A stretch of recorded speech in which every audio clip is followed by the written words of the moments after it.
भाईजान हटो, आगे आगे आगे। धन्यवाद आपका, धन्यवाद। नीचे कर लो, नीचे कर लो।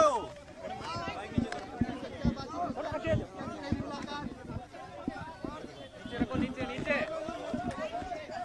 आगे रहो, आगे रहो, आगे आप आगे थोड़ा आगे रहिए, थोड़ा आगे रहिए। क्या बात है सर, ये मत धकेलिए।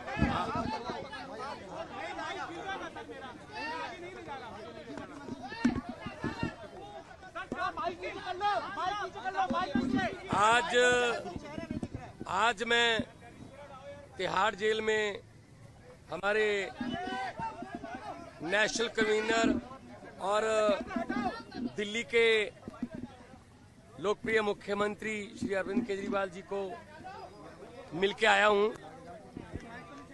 सबसे पहले परिवार की बातें हुई। मेरी बेटी नियामत जो कि अभी 1 महीने की हुई है, उसका हालचाल पूछा, कैसी है वो। उसके बाद पंजाब के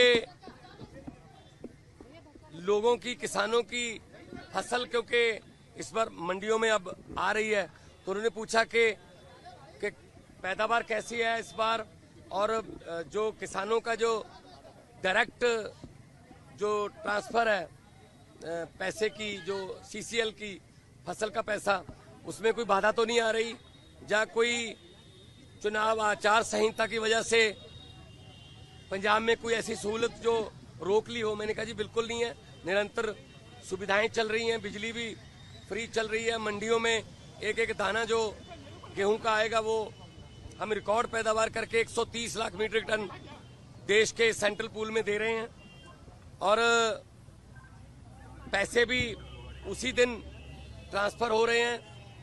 और जो हाड़ी बोलते हैं पंजाबी में इसको, तो ये गेहूं का सीजन जो है वो अभी चरम सीमा पे है। 2-4 दिन में जो सीजन है खत्म हो जाएगा।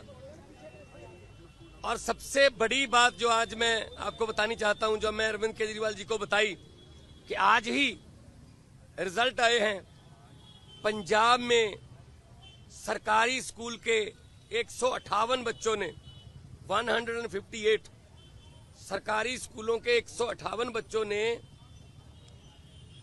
जेईई का परिणाम जो मेन होता है वो पास कर लिया। ये पहली बार हुआ है। इस पर अरविंद केजरीवाल जी बहुत खुश हुए और उन्होंने कहा यही शिक्षा क्रांति हमारे सपनों में थी। उन्होंने कहा कि मेरी तरफ से सभी सरकारी अध्यापकों को और जो 158 बच्चे जिन्होंने जेईई क्लियर किया, उनके माता पिता को, उनके पेरेंट्स को मेरी तरफ से बधाई देना। तो ये पहली बार हुआ है कि सरकारी स्कूलों के बच्चों ने जेईई का परिणाम क्लियर किया, और ये हमारा सपना सच होने वाली बात है। और उन्होंने दिल्ली के बारे में और देश के बारे में भी पूछा। मैंने कहा जी मैं गुजरात होके आया हूं, भरूच और भावनगर, माइंड ब्लोइंग रिस्पॉन्स है, और लोग, पूरे देश के लोग ये कह रहे हैं कि ये गलत किया अरविंद केजरीवाल के साथ कि उनको पकड़ के अंदर कर दिया।